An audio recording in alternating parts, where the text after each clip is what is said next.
This is Channel 4, linked east and west and wired. Watashi wa Tim Graham. Watashi wa Tokyo nimasu. Konnichiwa.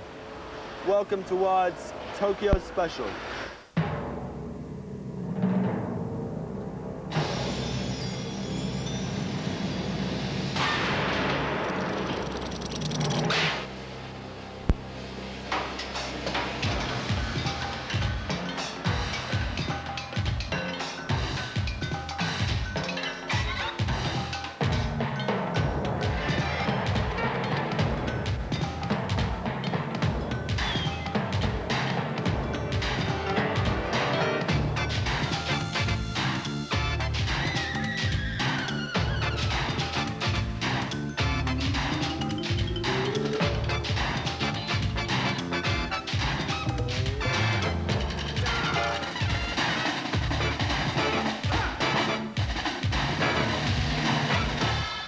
This is Wired, and we're in Tokyo. Blade Runner without the violence, New York without the noise, probably the most modern city in the world. We're here for a special report on Australian band Crowded House in Tokyo later in the program.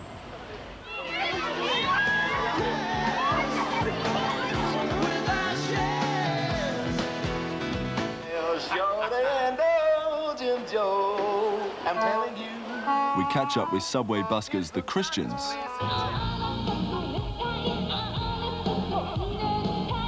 And we also find out about women in the Japanese pop industry.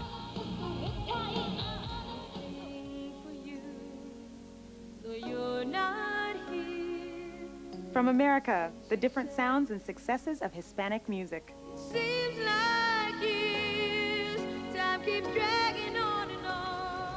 But first, a very British group. Siouxsie and the Banshees are one of the survivors of the punk era. They started in 1976 with a 20-minute performance of the Lord's Prayer at a punk festival and released their first record, Hong Kong Garden, 2 years later. Next month, they released Peep Show, their best album in years. Here they are with the first of 2 tracks, Killing Jar.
Japan is the second largest record market in the world, highly sophisticated, with 75% of its album sales being on CD, a very negligible singles market, but with profit margins on albums being so much greater, Japan is obviously a prime territory for conquest by all major groups. How's it done? We came to Tokyo to catch Australian group Crowded House playing their first Japanese concerts.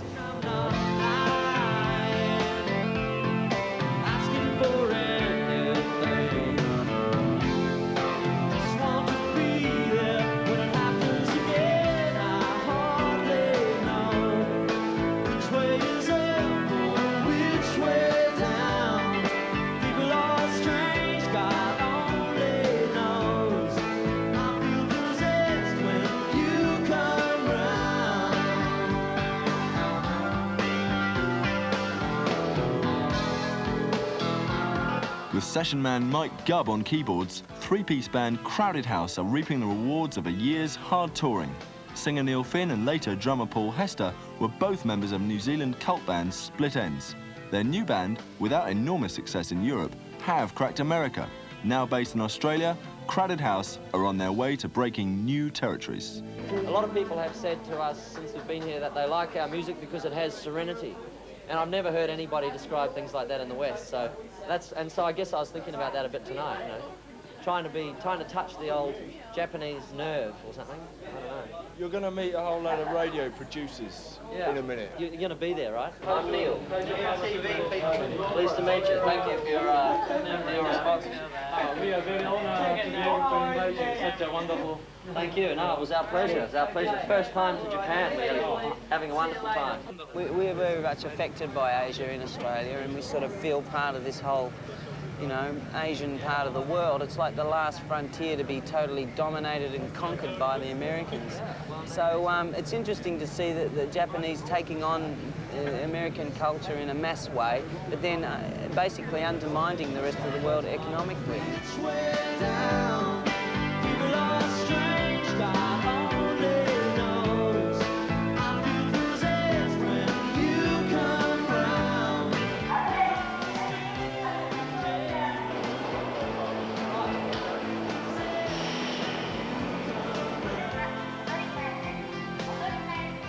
Stuff that we did with Split Enz that was successful in America was actually quite pop, really. Right. In fact, almost more so than, well, almost more so in some ways than now. It's just a more quirky kind of pop. I think it's because Crowded House a bit more straight down the line, you know. I don't know why sometimes I get frightened. You can see my eyes and tell that I'm not blind. I don't know why sometimes I get... But people thought it was a gimmick the way Split Enz looked. They thought it was something we decided to do. But it was really a very natural thing, and it resulted from being in New Zealand and wanting to be noticed and wanting to be different from all the glam. Next stop. Oh, yeah? Next stop. No, that guy's actually saying Split Enz was actually quite a good band as far as he was concerned. In Japan, they were taken quite seriously and with quite a bit of reverence, which I've just translated for you. Thanks. More or less. Then he ended it with Next Stop. I think that one of the attractions to Crowded House by the American media was that we were non-format, as it were, in the respect that they are very regimented in their format for TV and radio, and we were a little more relaxed, and it tickled their funny bone, and they actually liked it, you know. At the moment, being an Australian band in America is probably quite a fashionable sort of thing. It happened as well about 7 or 8 years ago when Split Enz was having a bit of success in America, and they called it the Australian invasion when Men at Work happened and all that. To me, it's like it's a totally irrelevant point where you come from. Hey now, don't dream it's over. Hey now, when the world comes in, they come to be the war between us. No, they won't win. Hey, give us a song. To the world where you live, yeah. To the world where you live, oh.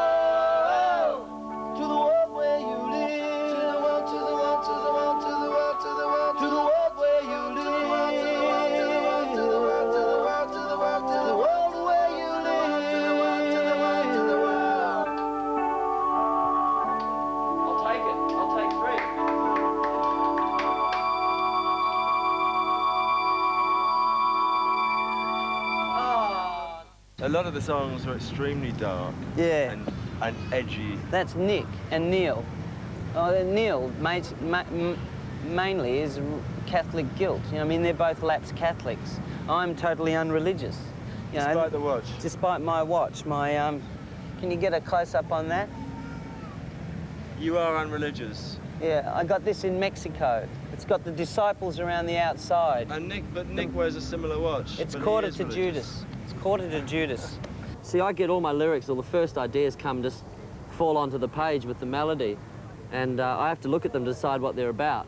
I don't consciously sit down to write about a particular subject. And when I look at them, they usually suggest some kind of inner turmoil, which is more evocative thing to write about than baby, baby, let's go down to the disco tonight, you know, that sort of thing. So most of my songs end up being a little bit bitter and twisted, and I'm trying to figure it out myself, really. I don't know. I think I stopped going to confession when I was about 15 years old. I think I do it in my songs now. Go into temptation, knowing full well the earth will rebel.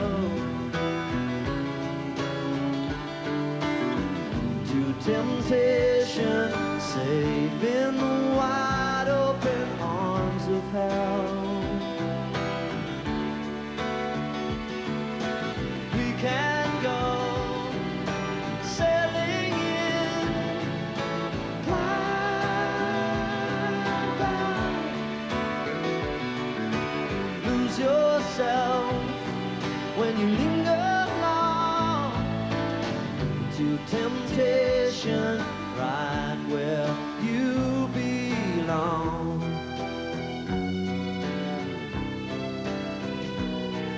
I mean, when I was young, I always looked at it towards England because England was where all the good music came from my point of view anyway. And so a lot of the things that influenced me were English stuff. I don't feel quite the same way about England now, maybe because I've lived there, and also in the last few years I've sensed more cynicism in England in the music industry than I ever noticed before. Look at this. Bill, Mick and Max. It's a new supergroup. I wouldn't mind the numbers. It's a little bit bigger than ours. Yeah. A little bit, They're the same sort of market. Oh, well, I don't know. I don't think so, really. Not exactly, no.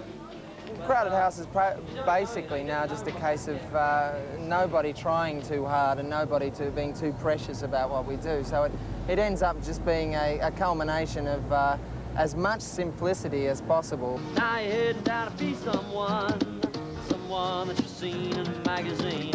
Premonition is coming true. Oh, baby, not so green. Oh, baby, not so green. Oh, baby, not so systematically waking up the dead. Systematically stepping on my head.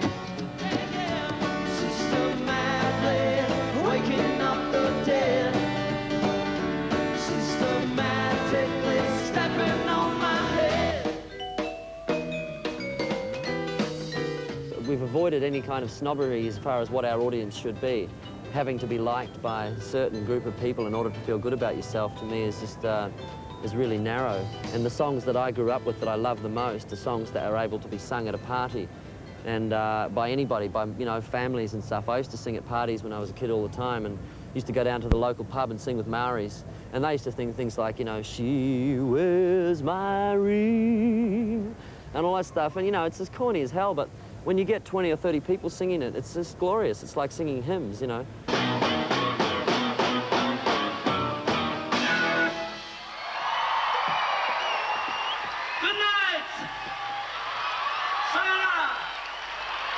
I think we should do one more, and I think we should do. I think they're hungry for Western culture, and I think they like a band that's got some character to it. And I think a lot of it maybe is that they sense in Western music that there's a certain element of abandon and freedom, and they live a very regimented society here. So for the young people, it's kind of a means of expression or whatever, is to follow Western music because it liberates them or something. I mean, that might be making too grand a thing of it, but it seems a bit like that. Bye-bye. Thanks for coming.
Central Tokyo, Akihabara Street, the sales frontline of Japan's world-beating high-technology industries, with the giant hardware corporations now buying up record companies. Sony and Toshiba, for instance, are now in a better position than ever to determine not only how we hear our music, but what music we hear. In fact, you see, all the major electronics companies in Japan are gradually getting out of consumer electronics. They know that although it's all very buoyant at the moment, and we've got all those shops in the Akihabara in Japan, selling everything from washing machines to heated toilet seats, to hi-fis that you take up mountains and play underwater, really play underwater. They know that that can't last. There comes a time when people have bought so much of this stuff that they just don't want anymore. Even if they want it, they haven't got room for it. The Walkman concept was conceived by Akio Morita, the charismatic boss of Sony. The story is that he got fed up travels around the world. He got fed up with the kind of crap that the airlines put through the headphones and charge you to listen. He wanted his own music. So he asked his engineers to make him a tape recorder that didn't have a loudspeaker, just had headphones, and didn't bother to record either. And that was the first Walkman. It was a Sony professional tape recorder with the recording circuitry stripped out and good quality headphones. At the end of World War II, the Americans imposed a constitution on devastated Japan that prevented the defeated nation from rearming. As a result, scores of electrical hardware companies were created by redundant Japanese weapons scientists. And now, 40 years later, Japan's current account surplus runs at $6.43 billion, where all the other industrialized societies run at a heavy loss. Japanese love gadgets. See, they live in, it's a cliche, it's a small country, there's not much room for houses. People live in small rooms. So what they want is they want to buy something new. They can't afford to buy a new home. It's rather like when people make it in this country, they want to buy jewellery. In Japan, people want to buy something new, something that does something, a toy, an electronic trinket. Japan is the past master at mass production. They don't just invent things, they learn how to engineer them so they can easily be made in large numbers.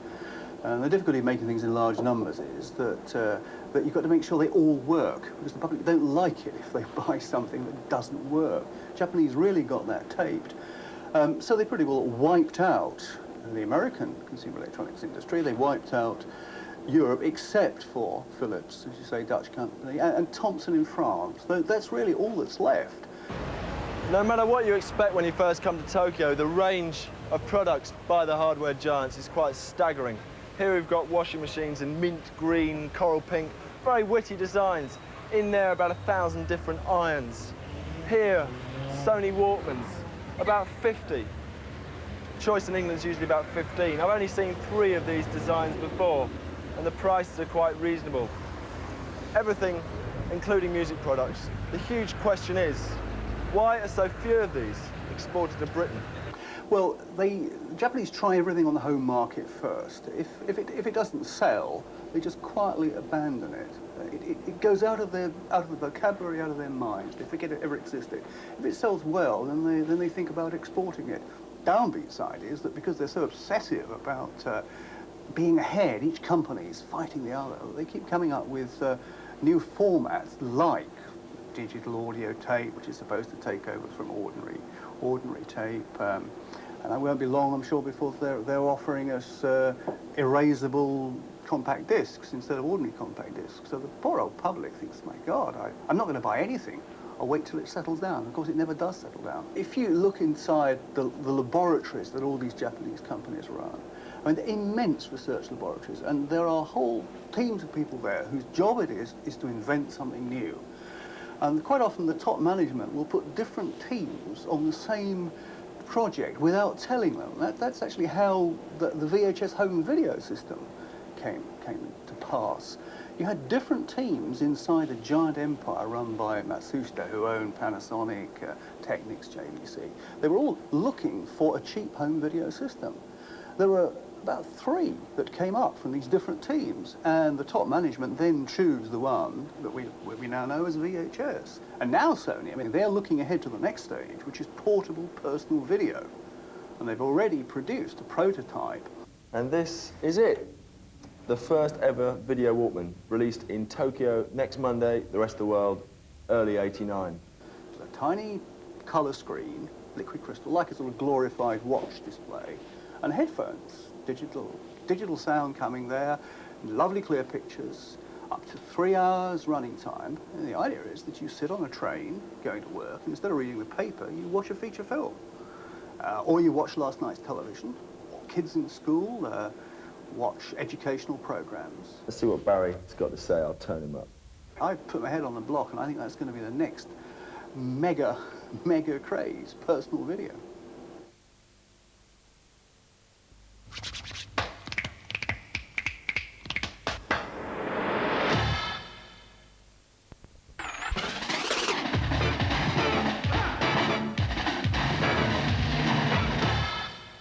Right across the street from here is the Roppongi Cavern Club, inspired by the Beatles. We're in Tokyo, and the Christians, another Liverpool band, have just arrived here. Theirs was the 4th largest selling LP in Britain last year. They're about to start recording their 2nd LP. All the songs are written, and this is the last interview they're going to do before they disappear into the studio for who knows how long. The only reason I'm in this business, and I'll tell you right now. Come on, I want to hear this too. Is to get around the world and see various cultures and various countries and everything like that, and play music. What is, you know, the fundamental thing about Christians. Yeah, I mean, we're not. It's not to breaking markets. Tokyo and Japan will fall. It's not about that, really. Yeah. Well, what is the process? I mean, what have you gone through since you've been here? You know, you're unknown here. It's like 2 years ago in England. It's not quite that. I mean, we sold, you know, X thousand records, which apparently is not bad. The figure we sold isn't bad for like an unknown British band. It's exactly the same process as England. I mean, you know, you do small clubs and things and promotion, like various interviews with various dodgy magazines. And you play in Subway. And you play in Subways. To try and earn the odd crust.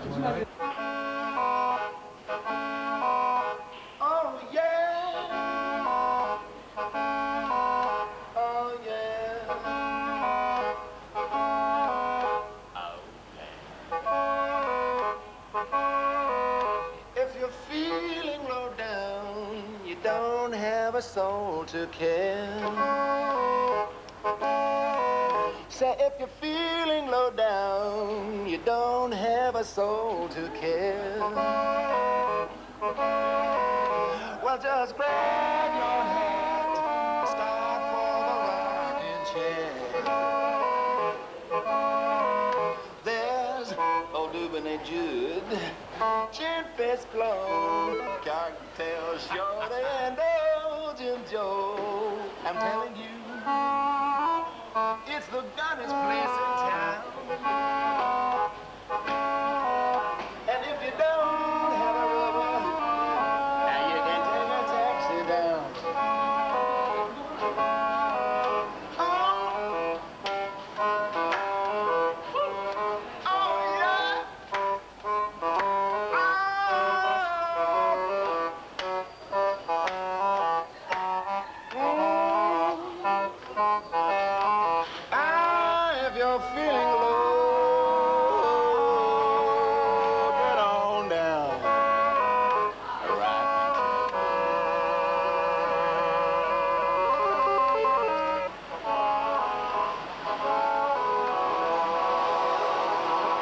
It must be 30 years old, that song now. Ray Charles, Spotlight on Ray Charles album.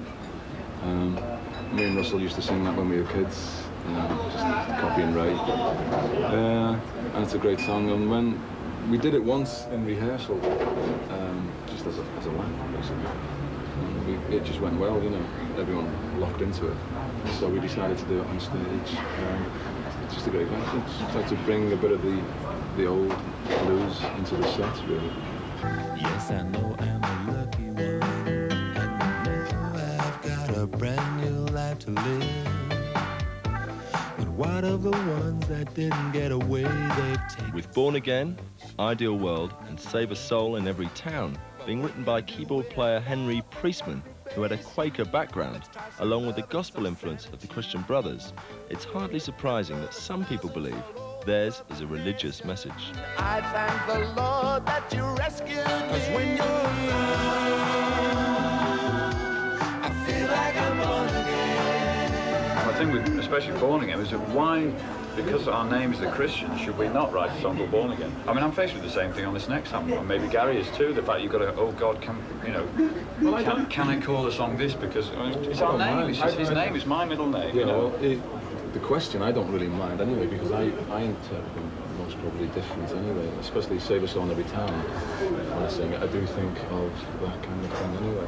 It's been a traumatic 18 months in some ways, despite the double platinum success, because of Roger leaving the band. And I've heard stories of, literally physical fights before that happened. As a family, we've fought ever since we were like 3 years old. So we still do, don't we? It's nothing. Yeah. But Roger was going in a different direction, Mark. We could see that. We could all see that. And Roger knew that anyway. So it was good for him, and it was good for the progression of the band, for us to part company at that point. He's got his solo deal. He's going to be releasing a single quite soon, I think. Good luck to him.